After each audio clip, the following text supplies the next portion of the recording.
Good morning, everyone. It's 1/20/2021, and I came across this article a couple of days ago. China prepares for war.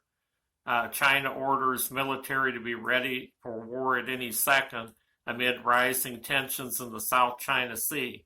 The UK's HMS Queen Elizabeth aircraft carrier is expected to be deployed in the coming months. This past Monday, China's People's Liberation Army begins the year's schedule of military training and exercise. China's president urged the need for combat readiness. The army must be ready to act at any second. Relationships between the West and China have deteriorated due to the coronavirus pandemic, and China's military will take the necessary measures to safeguard its sovereignty, security, and development interests, as well as peace and stability in the South China Sea.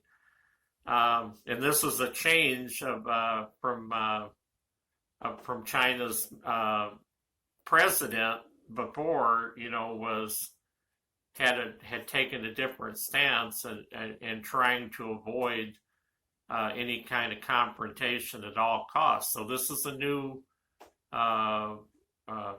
attitude there now that it's changed, and that's the important part about this story.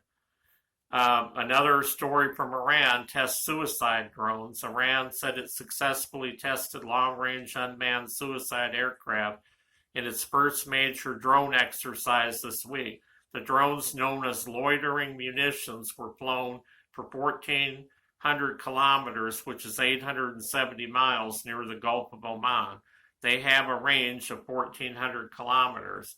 And we got to watch that thing too, because if there's going to be a new president sworn in on the 20th, then Israel may decide to fly over there and take out some factories and stuff over there where they're producing uranium and stuff for nuclear weapons. And it's hard to say what's going to happen. And we don't know 100% what's going to happen yet on the 20th. And I have this story, Trump tweets transition. Donald Trump said on Thursday he was turning his attention to a smooth and orderly transition after Congress certified the presidential election victory of Democrat Joe Biden. Now Congress has certified the results. A new administration will be inaugurated on January 20th. And my focus now turns to ensuring a smooth, orderly, and seamless transition of power. This moment calls for healing and reconciliation, Trump said in a video statement posted on Twitter. So now we will wait and see what happens between, today and January 20th. It's the 10th today. If Biden is inaugurated on January 20th, then we will have need to reflect on how and why so many prophets could have gotten the final results of the election wrong. Many still are saying an 11th hour surprise is coming. Time will tell. And there still are options, but whether or not anything changes from between now and the 20th, all that stuff is up to Trump, the way I look at it. Because only he can exercise the options that he has as president of the United States. And I've got Matthew 24:24. For there shall arise false Christs and false prophets, and shall show great signs and wonders, insomuch that if it were possible, they shall deceive the very elect. So any prophecy you hear on YouTube, take it to the Lord in prayer.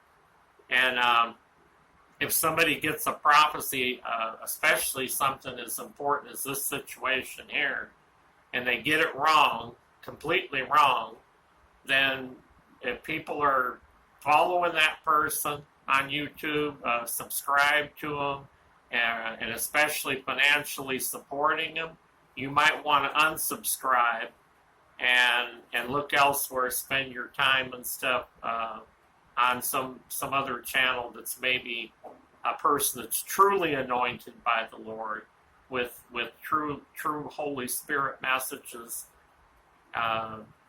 being delivered, and not somebody that's trying to promote themselves and become like a YouTube star or icon or something. and have people following them and looking up to them rather than Jesus. Some channels on here said Trump would win. Some channels that said Biden would win. And one thing we know for sure, they both can't be right.